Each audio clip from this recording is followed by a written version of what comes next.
ચટપટા મેથી ખીમા બનાવવા માટે મેથી, બાફેલું ખીમા મટન, ડુંગળી, ટામેટાં, તુવેરના દાણા, હળદર, ગરમ મસાલો, મરચું, આખા મસાલા, આદુ લસણ મરચાંની પેસ્ટ, એક કઢાઈમાં 3 પરે તેલ નાખીને એમાં ગરમ મસાલા નાખી દેવાના, આખા ગરમ મસાલા, જેથી સ્મેલ સારી આવે.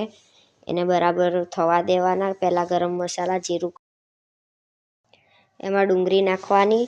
ડુંગળીને બરાબર શેકાવા દેવાની જ્યાં સુધી ગોલ્ડન બ્રાઉન થાય ત્યાં સુધી. પછી ટામેટાં, આદુ લસણ મરચાંની પેસ્ટ નાખવાની.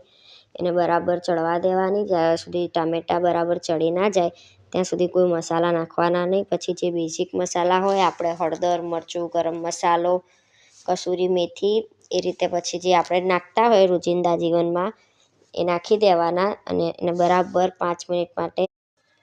મસાલા તો સ્વાદ અનુસાર જ નાખવાના. કોઈના ઘરમાં તીખું ખાતા હોય તો તીખું બનાવવા માટે વધારે 1 ચમચી મરચું નાખવાનું. જેના ઘરમાં નોર્મલ ખાતા હોય એમના માટે નોર્મલ મરચું નાખવાનું. મસાલા તો પોતાના અકોર્ડિંગ જ નાખવાના. જ્યાં સુધી તેલ બરાબર કઢાઈ ના છોડી દે ત્યાં સુધી બરાબર મસાલો થવા દેવાનો. મસાલો બરાબર થશે તો જ સ્વાદ આવશે.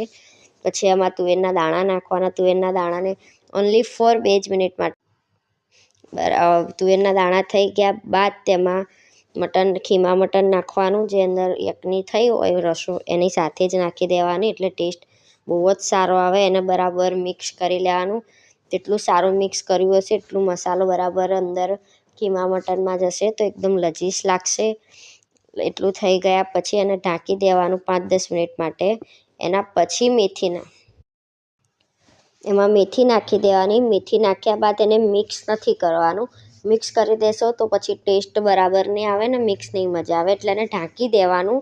મેથી એનું પાણી છોડી દે એના પછી 5 મિનિટ રહીને જ મિક્સ કરી દેશો. એ જો મિક્સ પાણી છોડ્યા બાદ કરશો તો મેથીનો ટેસ્ટ રહેશે અને બહુ જ સારું લાગશે.